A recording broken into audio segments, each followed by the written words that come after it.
Welcome to the Deep Dive, where we like to take a deep dive into a mountain of research and boil it down to the essentials.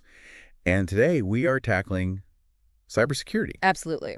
You do not need to be a tech whiz to get a lot out of this. Yeah. We're talking real-world breaches. Yeah. Companies, like Target. Absolutely. Yeah. Maersk, Equifax, big names. We're going to unpack what went wrong, the human element, what surprised even the experts. Yeah, and we even, we've got, just for you, we've even got insights from cybersecurity's human factor, lessons from the Pentagon. Indeed. If anyone knows how to keep things secure, it's them. Right. It is really interesting. We'll also delve into why even the most secure organizations are still vulnerable to human error.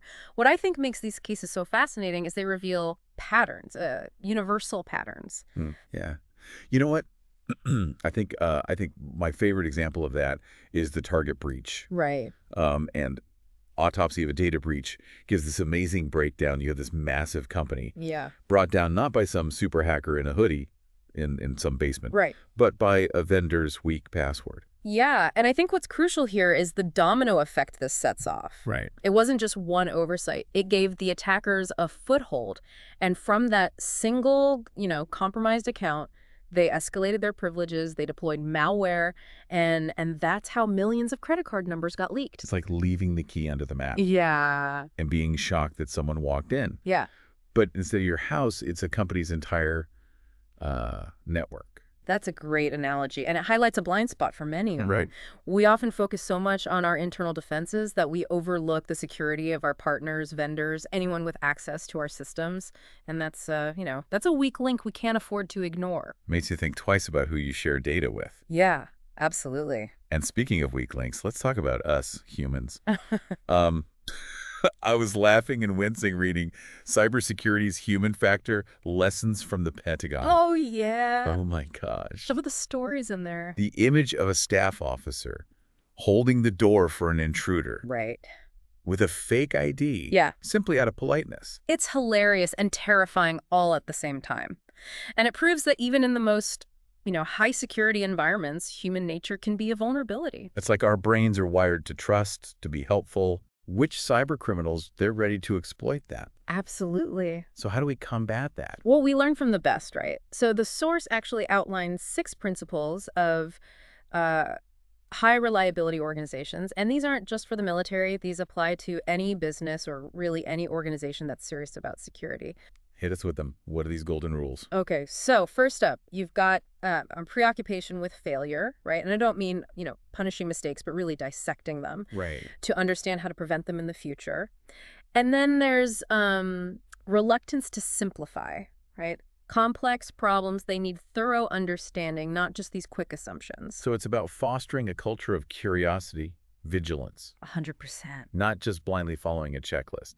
Yeah. Then you've got sensitivity to operations, understanding how even small disruptions can cascade into these larger issues. And then commitment to resilience, right? Bouncing back from setbacks. Deference to expertise, valuing those with specialized knowledge. And then finally, a culture of rigorous procedural compliance, which I know sounds very dull, but it's really about having consistent, high standards. So it's like security becomes ingrained in everything you do, not just an afterthought. It's not a box you check. It's got to be part of the DNA. And I think those principles can make a world of difference when it comes to navigating the, the murky waters of ransomware attacks, which leads us to our next point. And we got two starkly different examples in cyber attack on a bank and ransomware attack at Colonial Pipeline Company. Talk about pressure cooker situations. Oh, absolutely. Do you pay the criminals or face potential shutdown chaos? Yeah. I mean, it's the ultimate dilemma, and these cases highlight how there's no easy answer. So A-Bank, this mid-sized financial institution, found themselves in the hot seat after hackers drained millions of dollars from customer accounts. I remember that case. Yeah. They had to weigh the immediate panic of restoring access against the risk of enabling further breaches. Yeah. Talk about a rock and a hard place. Absolutely. And I think their story underscores the intricate dance of legal, regulatory, financial implications that come with a breach like this. Right. You've got pressure from customers. You've got regulators breathing down your neck. It can feel insurmountable. And then you've got Colonial Pipeline. Right. Supplying nearly half the East Coast's fuel. Their shutdown wasn't just about money. This was potential nationwide panic. Yeah. I mean, their case study showcases just how vulnerable these interconnected systems are. You have one weak point, and it can cripple entire industries, even national security. So how did they handle the ransom demands? Two very different situations. Right. Two very different approaches. So a bank, prioritizing a very thorough investigation and tighter security, chose a very cautious route. They knew that paying could, embolden future attacks, but the pressure to placate customers was immense. It's a tough call. Appearing weak versus potentially funding criminal enterprises. Yeah, absolutely. And Colonial Pipeline. They caved, right? They did. They ended up paying the ransom, which, that ignited a firestorm. They were staring down a fuel crisis every passing hour, translating to economic damage, public safety risks. And I think, their decision sparked a ton of debate about the ethics of paying ransoms, the role of government in these situations. There's no easy answer. A stark reminder that sometimes there are no good options. Just difficult choices with lasting consequences. 100%. And this segues perfectly into the often overlooked aftermath of a breach. Right. The 2017 Equifax breach. Yeah. This impacted over 145 million people. Huge. Serves as a prime example. Yeah, I mean, Equifax. The poster child for how not to manage a data breach. They are. Data breach at Equifax. It exposed how their delayed response, that controversial arbitration clause, right, and the overall lack of transparency just made everything worse. It's like they tried to sweep it under the rug. Their initial response reeked of downplaying the severity of the breach. Their attempts at solutions, like offering that credit monitoring service, riddled with issues. It just eroded public trust even further. And those executives selling stock before the news broke. Talk about adding fuel to the fire. The optics were terrible. It reeked of prioritizing personal gain over customer well-being. Their case is a masterclass in the importance of swift, transparent communication and a genuine commitment to making things right. You really see how much that matters. It proves that how a company responds can be just as damaging as the breach itself. 100%. In our hyper-connected world, reputation is gold. And mishandling a breach like that, it can lead to irreparable damage. Speaking of things that can cause significant damage, let's talk about zero-day exploits. These are like the crown jewels for both, cyber defenders and those with less than noble intentions. Right, like stumbling upon a secret passage in a castle. Right. Only this time it's software. Yeah. 0 days, cybersecurity and public policy does a deep dive into this shadowy world. It's a fascinating world. So a zero-day exploit, essentially, is a vulnerability that's unknown to the vendor. It's like a hidden back door. And what makes it fascinating is the ethical tightrope it forces upon its discoverer. Sell it to the highest bidder, maybe a government agency or, well, the bad guys. Right. Or do the right thing and report it so it can be fixed. It's a real head-scratcher. And, the implications are huge. Take, for example, Dylan Beresford, the researcher who found multiple flaws in Siemens' industrial control systems. He could have made a fortune, but he chose to work with Siemens and the Department of Homeland Security to protect users. Wow. Now that's integrity. Imagine the pressure he faced, knowing the potential chaos if those vulnerabilities fell into the wrong hands. Absolutely. And it highlights the constant tug of war in cybersecurity. Right. You have those who are striving to protect, you have those who are seeking to exploit, and this is where those disclosure models come into play, each with their own set of pros and cons. Okay. So you've got full disclosure, which is like ripping off the bandage. Yeah. You make the vulnerability public. You force the vendor to scramble for a fix. Right. But that also gives the bad actors a head start if they weren't already aware of it. Right. Like yelling fire in a crowded theater that might not even be on fire. Exactly. You could be preventing a disaster or you could be causing one. Yeah. Then there's limited disclosure, more of a tell a few friends approach, right? You share the information with a select group, maybe the vendor, trusted researchers. That allows for a patch to be developed before it becomes common knowledge. Okay, so less panic, more controlled response. I like it. Right. And then you've got bug bounty programs. So companies will offer financial rewards to ethical hackers who find and report vulnerabilities responsibly. Yeah. Which, incentivizes good behavior. But the source does point out some potential drawbacks with this model as well. Such as? Don't leave us hanging. Concerns about fairness.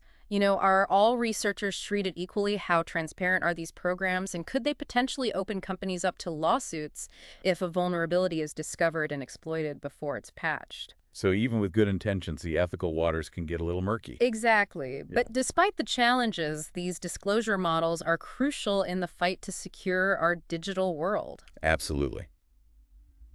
Okay, but let's bring it back down to earth for a moment here. Sure. What does all of this mean for everyday folks like me just trying to navigate the internet safely? It means that cybersecurity is a shared responsibility, right? Companies have to step up their game with proactive security measures, robust response plans, transparent communication. And what about us individuals? What can we do to stay ahead of the curve? Be aware of the risks. Think before you click those tempting links and emails.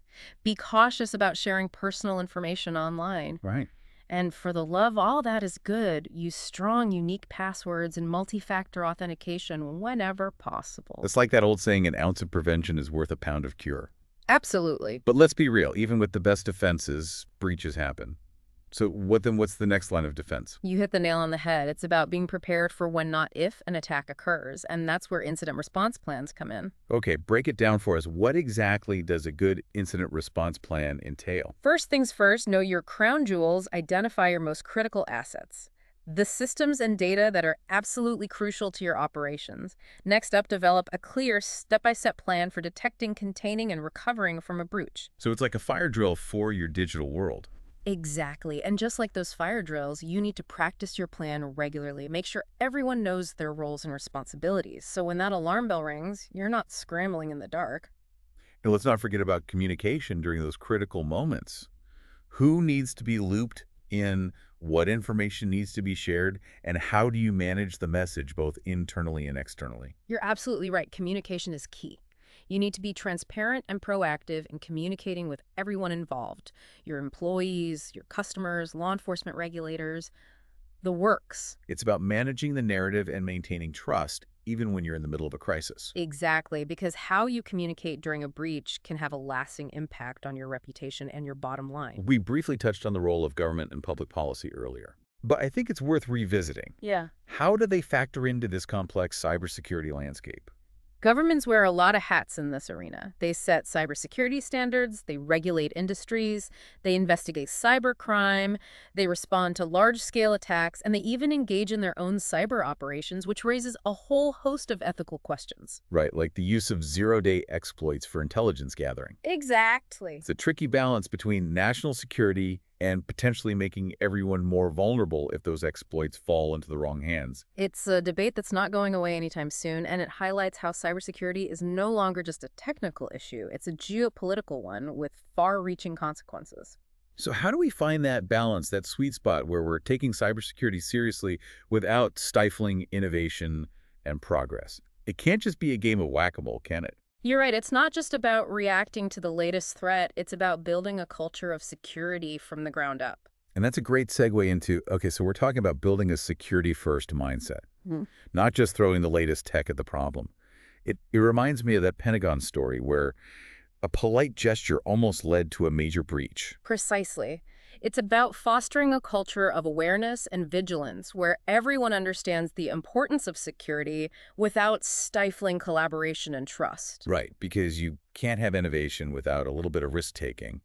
But you also don't want to leave the door wide open for every cyber criminal with a fake ID. Exactly. It's about finding that balance, that sweet spot where security is integrated into the very fabric of your operations, not just an afterthought. Okay, so let's talk about what that looks like in practice. We've got the Maersk case study. Cyber attack, the Maersk global supply chain meltdown. Talk about a wake-up call for the entire business world. Not Petya. It wasn't just ransomware. This is a weapon of mass disruption. And for a global giant like Maersk, reliant on interconnected systems, the free flow of goods, it was crippling. Imagine being at the helm of that ship as it is hit by a digital hurricane. Your systems are down, shipments are stalled, and the entire global supply chain is feeling the ripple effects. The financial fallout was massive. But the case study also highlights the less obvious impact. The reputational damage, the loss of customer trust, the weeks and months it took to fully recover. It really underscores the interconnected nature of our world today. One company's cyber woes can quickly snowball into a global crisis. Exactly, and it underscores the importance of those often overlooked elements: robust backup and recovery systems, diversified IT infrastructure, even the ability to operate manually if your digital systems are down. It's like having a plan B, C, and D, just in case plan A goes completely sideways. Precisely, because in the world of cybersecurity, it's not about if, but when. And when that inevitable when arrives, you need to be ready to respond and respond effectively. Speaking of effective response, the "you can't tell anyone" case study dives deep into the communication challenges companies face during and after a cyber attack. Right. It's not just about external PR, it's about internal communication as well. How do you keep your employees informed, address their concerns, and maintain morale when the digital walls are crumbling around them? Because if your own team doesn't trust you, how do you expect your customers to? Exactly. Transparency is paramount.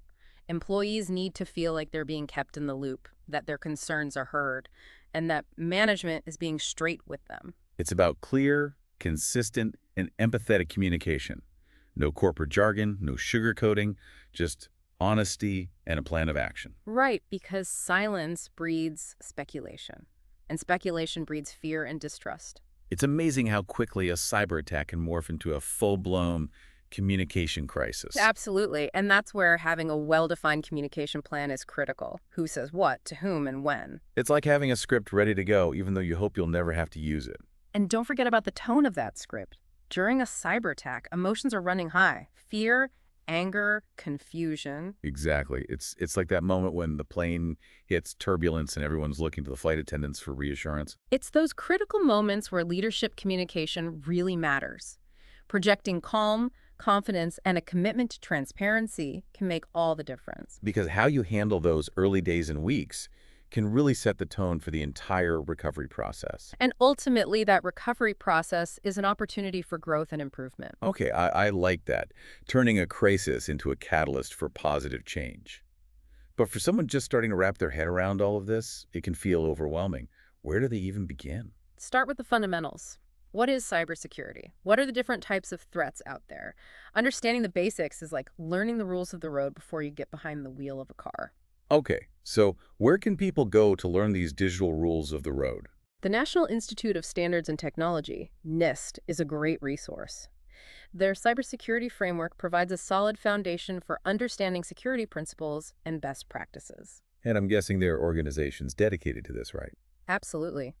For those who want to dive deeper, SANS Institute, ISACA, ISE, they offer certifications, training programs, a wealth of information for those looking to level up their cybersecurity game.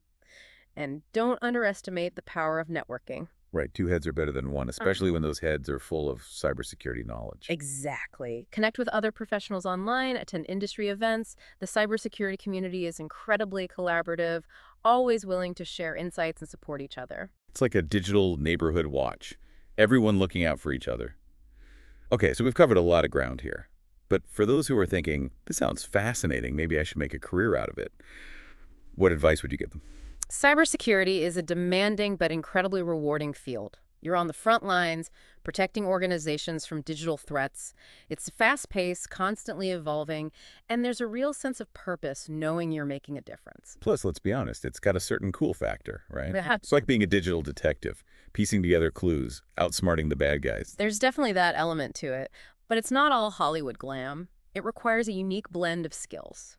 Analytical thinking, attention to detail, creativity, and the ability to communicate complex technical concepts to a non-technical audience. So it's not just about being a tech whiz, it's about being a problem solver, a communicator, a bit of a strategist. Exactly. And never underestimate the importance of soft skills in this field. You're often dealing with people who are stressed, frustrated, or even in panic mode. Being able to communicate clearly, calmly, and empathetically can make all the difference. Right, because a cyber attack isn't just a technical crisis, it's a human crisis too. Precisely, and that's something that's often overlooked in the rush to implement the latest security technologies. It's about finding that balance, that sweet spot between technological defenses and human awareness. We can't forget about the people behind the screens, both those trying to protect systems and those who might unintentionally compromise them. You're absolutely right. And that brings us back to those principles of high reliability organizations we discussed earlier. It's about building a culture of security from the ground up where everyone understands their role in keeping things safe. It's about empowering people, not just policing them. Exactly. It's about creating an environment where people feel comfortable asking questions, reporting suspicious activity, and admitting mistakes without fear of punishment. Because let's face it, we all make mistakes. It's those mistakes that often lead to the most valuable learning experiences. Absolutely. Every cyber attack, no matter how small or how devastating, is an opportunity to learn and improve. Okay, so as we reach the end of our deep dive into cybersecurity, what are some key takeaways you hope our listeners will walk away with? First and foremost, cybersecurity is everyone's responsibility. It's not just an IP issue, it's a business issue, a societal issue, and even a personal issue. We all have a role to play in creating a safer and more resilient digital world. It's like that old saying, it takes a village. Exactly. We need to work together, share knowledge, and support each other in order to stay ahead of the curve. And that requires a willingness to adapt, to learn from our mistakes, and to embrace new technologies and approaches. Because the only constant in cybersecurity is change. That's very true. And while it can feel overwhelming at times, it's also an incredibly exciting field to be a part of. There's always something new to learn, new challenges to tackle, and new ways to make a real difference. It's like being a digital detective, piecing together clues, outsmarting the bad guys, and ultimately helping to create a safer and more secure world. I like that analogy. And it highlights the sense of purpose that drives so many cybersecurity professionals. It's not just about bits and bytes. It's about protecting people, data, and the critical infrastructure that we all rely on. Well said. And on that note, I think it's time to wrap up our deep dive into cybersecurity. To our listeners, thank you for joining us on this journey. Remember, knowledge is power. And in the ever-evolving world of cybersecurity, staying informed is your best defense. Until next time. Stay curious, stay vigilant, and stay safe.